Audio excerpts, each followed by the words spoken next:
I'm still not sure what the enormous crystal actually does or why it changes color, but I'm sure it didn't look like that before. Yeah, it didn't. Welcome back to Final Fantasy XIV. Here in the empty, where last time we slew the Cloud of Darkness to add darkness to the world. And yeah, now the crystal that shows the elements looks colorful. Shadows of the past. We tip the scales away from the light, I'm sure of it. But something's wrong. Very wrong.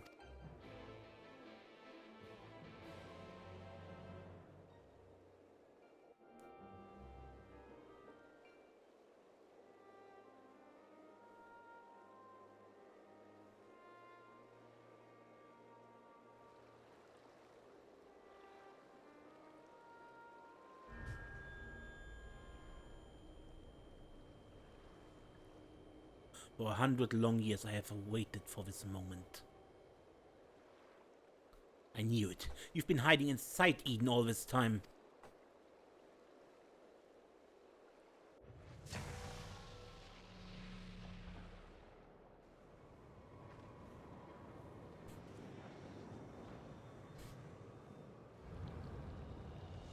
An Ascian.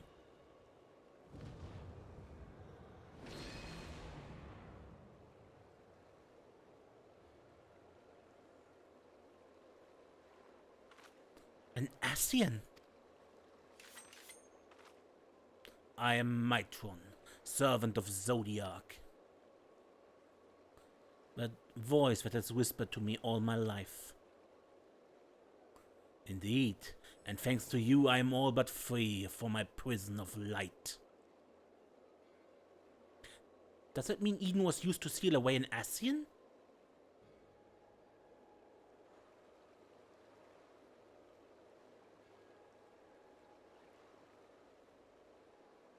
Wait, that is Eden. An Ascian transformed into a Sin Eater.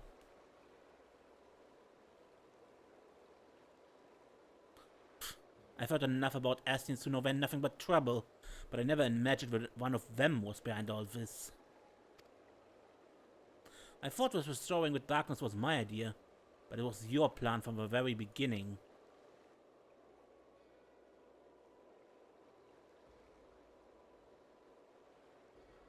It was, but all it took was the slightest suggestion.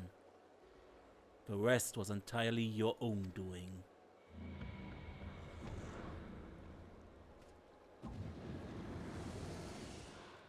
Ah, my freedom is so close, I can almost taste it. Finally, my soul may journey beyond the flesh, to which I am yet bound. I knew you would come for me, Gaia. Don't flatter yourself. You caused me nothing but pain. If I've helped you, it wasn't intentional.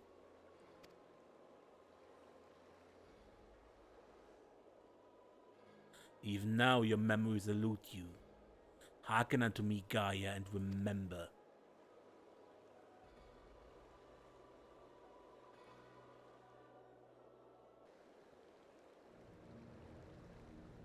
In an age past, the world you know as the 13th was flooded by darkness. Like ripples in water, the repercussions were felt in the other shards. None more so than here on the first. It became perilously imbalanced and susceptible to the influence of a light.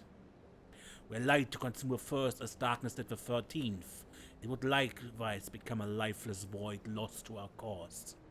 We could not allow this mistake to be repeated. It was our duty to safeguard this world from the selfsame fate. After a time, M itself conceived of a plan to trigger a rejoining, utilizing the very light we had labored to keep in check, and tasked us with bringing the plan to fruition.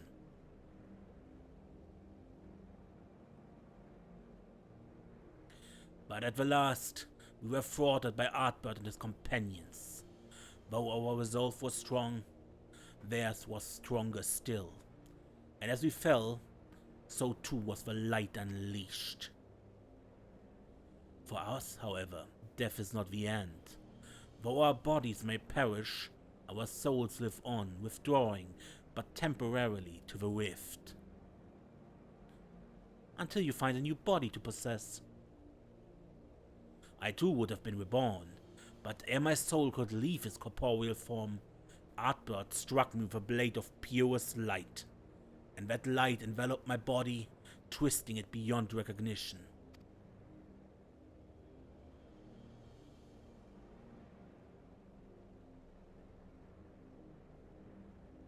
Eden, the first Sin Eater. My soul felt such agony as I had never known. And then I knew no more. In my insensate, instinctive state, influenced by outward fervent desire to banish darkness, I unleashed the light burgeoning within me, and it spread as an all-consuming wave to every corner of the world.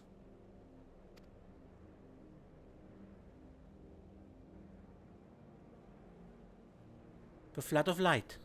So that's how the Sin Eaters came to be. All would have been lost had not the one called Menphilia appeared. Halting the light's inexorable advance, she saved what little still remained of the world. In the process, she also restored to me a sliver of my consciousness, though I remained trapped in my altered form. Motionless, I was capable only of feeble whisperings. Emmett Silk, couldn't he have saved you? Perhaps he could have, if such had been his wish. Far easier, however, to simply find another piece of my fractured soul to replace me. From his perspective, there was no need to intervene and potentially disturb with the balance of Aether, and so here I remained. So after you failed, he left you here to rot. Some friend he turned out to be. Thus abandoned, I called out for what seemed like an eternity to the only soul who could save me. You, Gaia. All this time you were calling to me for help? Yes, but you had forgotten me. Forgotten our duty. Though vestiges of your true power remained, you could not wield it at will. Time went by, and eventually change came. The light began to subside, and the dark of night returned. Gradually, my voice grew stronger, until I was able to exert my will over you. You wanted me to free your soul from Eden, which is why you had me attack it. I never planned that ended in failure thanks to Serenia. Indeed. Thankfully, your subsequent attempts to restore this barren land allowed Eden to absorb more and more Aether aligned closer to darkness, gradually eroding the cage of light that holds me. Owing to your most recent efforts, my mind is wholly my own once more, and I am able to project my image beyond those confines. Then all this time you've been helping to free an Ascian? A fine tale, but why should I care about any of it? What are you to me? Come with me to Eden's core. There all shall become clear.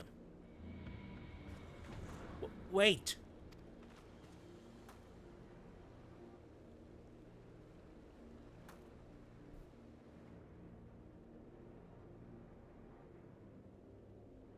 I wonder. Emmett Selk told us there were two Ascians here. Is Gaia the reborn other one? I have a bad feeling about this, but if you want to restore the land, we need to know what we're dealing with.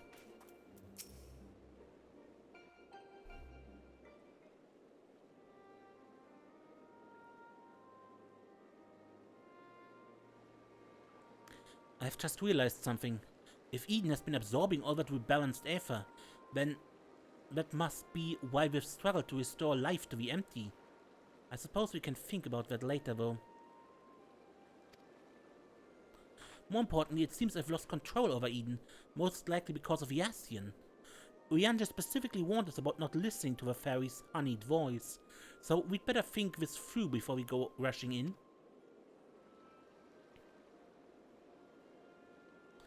Oh, if only he and Thancred were here now. What are you talking about? I'm sorry, Gaia, I shouldn't be so quick to lose heart. What?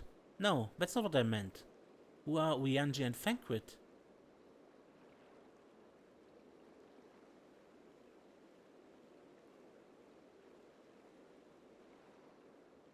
Wait, I know those people, I'm sure of it. But why can't I remember them? I thought something was strange when I mentioned the festival on board Eden. It was as though you had no recollection of our earlier conversation. This is most likely connected to Mitron. Damn it all, what more is that fiend going to take from me? To tell the truth, the thing that frightens me most is that you might forget about us.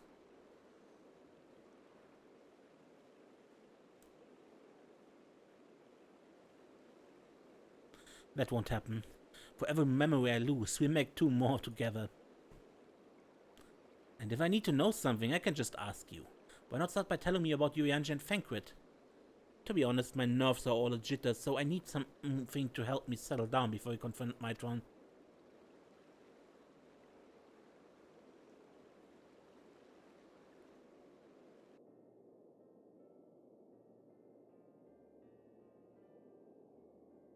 Uyanja is probably the most intelligent person I know. He spends a lot of time reading, but he also says that you can't learn everything from books and encourage me to go out and see the world for myself. Sounds sensible to me. Much better to experience things firsthand than to read about someone else's. Like those cookie biscuits. No book could ever describe how good they taste. Is there anything else you can tell me about him, Serenia?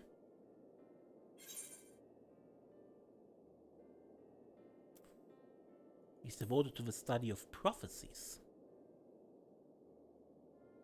Prophecies are funny things, if you ask me. If people know that something terrible is going to happen, they go and prevent it, which would make the prophecy untrue. I wonder what Uyanja would say to that. As for Thancred, he's the one who freed me from Yulmore.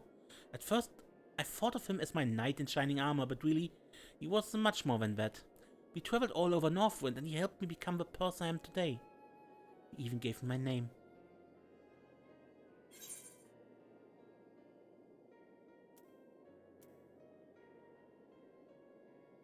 His gift for song won the heart of many a fair maiden, or so he claims.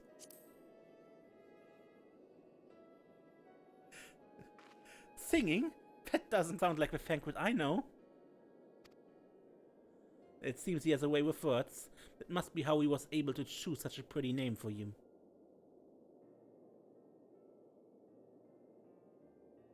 Actually, while we're on the subject, that gunblade over there belonged to Thancred.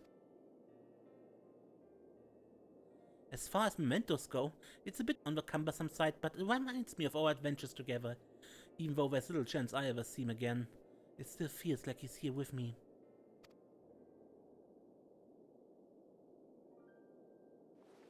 Keeping memories close.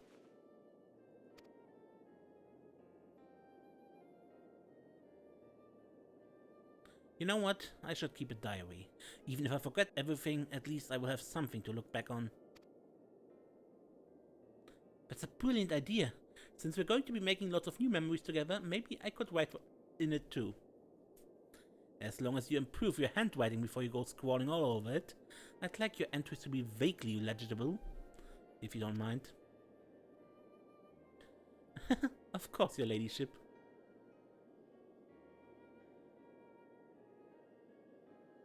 But before that, we've got an Ascian to deal with. Let's get this over with.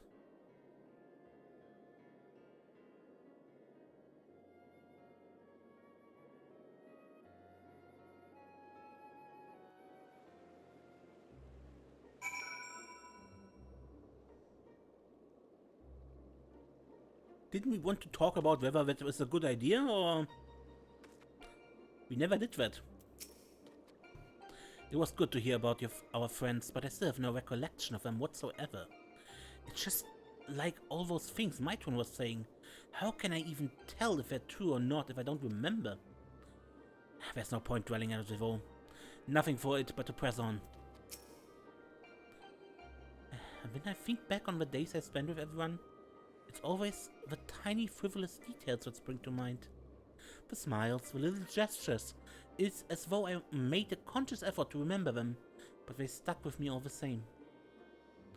I suppose that's what memories are, a collection of all those seemingly insignificant moments.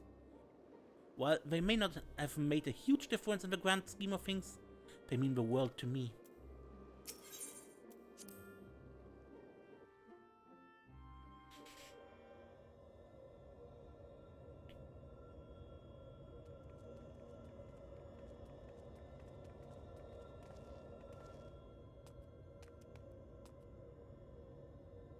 We came as you asked, so start talking.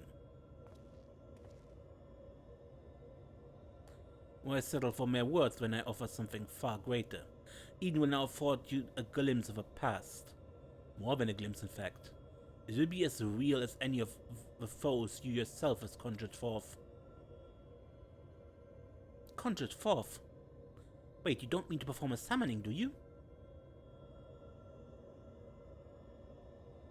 I do. I shall recreate the battle of 100 years past, which pitted Artburn and his fellow warriors of light against their nemesis, the Shadowkeeper.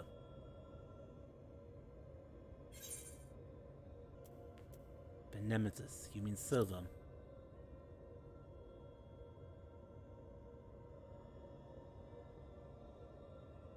Bet you should know that name.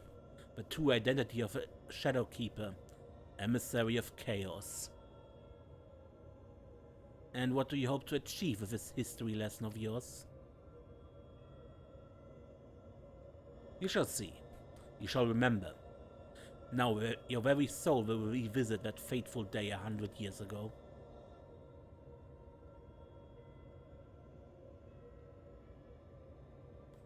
Gaia, you can't trust Mitron. If you do, you end up being manipulated again.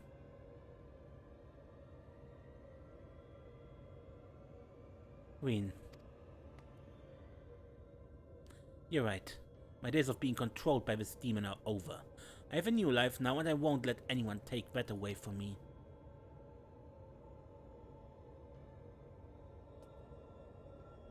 My will is my own. You have no hold over me.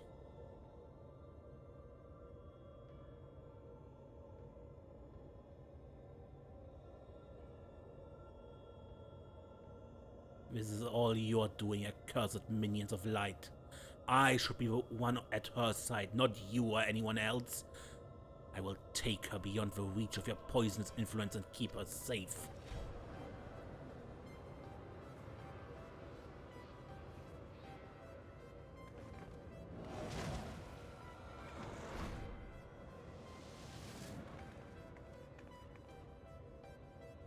What have you done with Gaia? Nothing yet, but soon I will restore her to her true self, and you will help me to do so by conquering the adversary I present before you.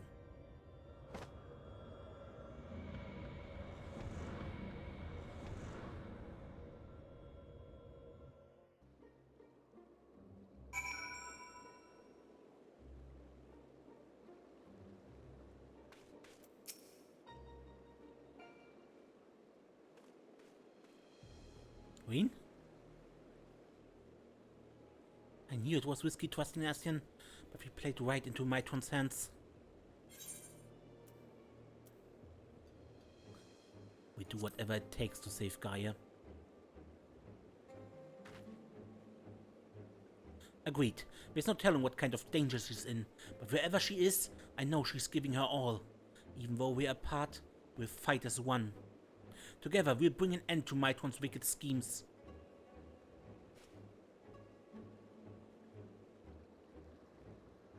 It looks like Mitron's grip on Eden has loosened somewhat, perhaps to allow me to send you to the battlefield. Once you get there, don't let your guard down. Or this may be a reenactment of a moment in history, the threat you face is very real. Whatever happens, you must make it through this. Gaia's counting on us.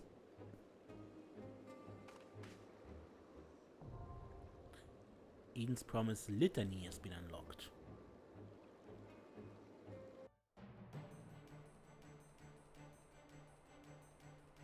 Alright.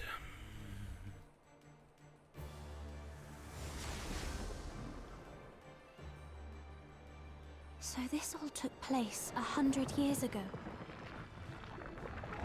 But what does it have to do with Gaia?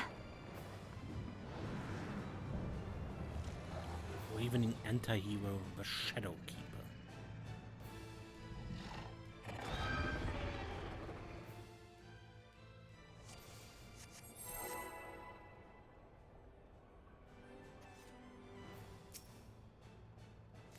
Death zone here on the outside?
Ow.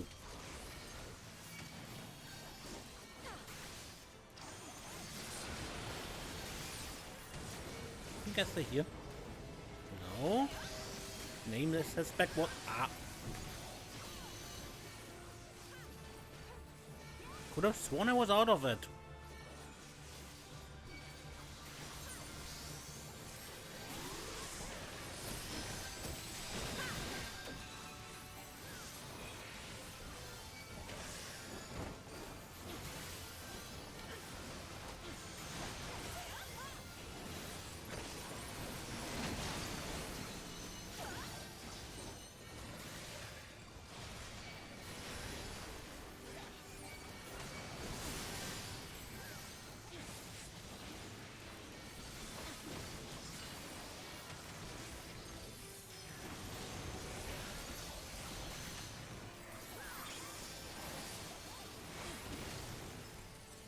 Death stalks at every turn.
My world consumed by darkness, the source of my power.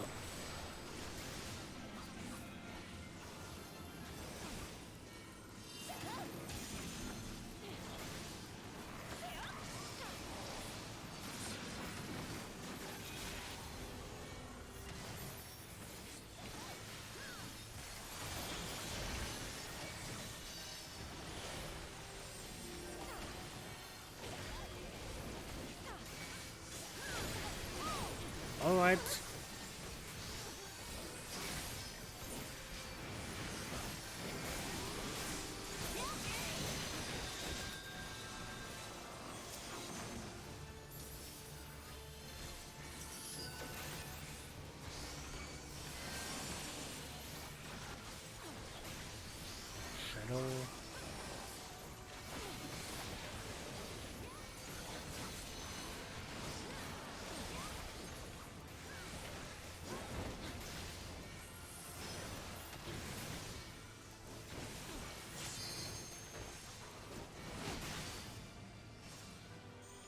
To you? To you. Hide in the corner.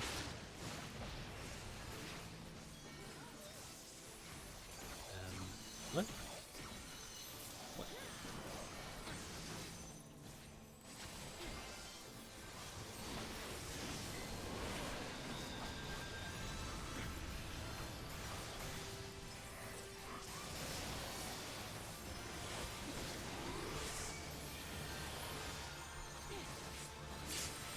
What?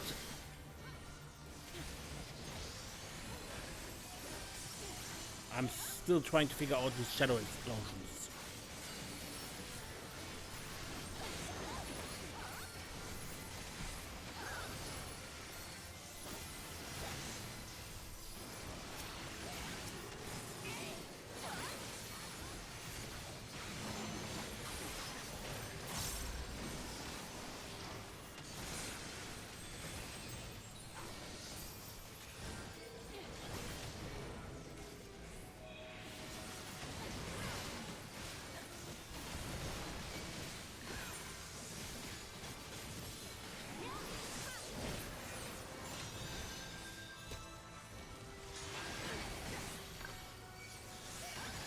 Really?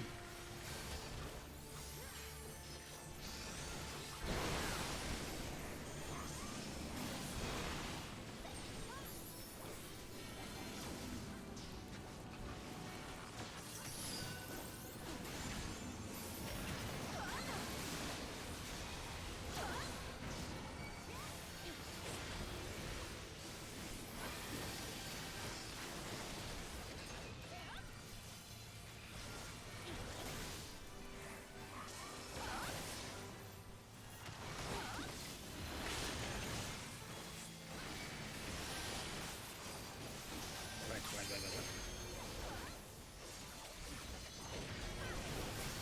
Shadow seems to be behind him. He throws a shadow. That is not how shadows work, but...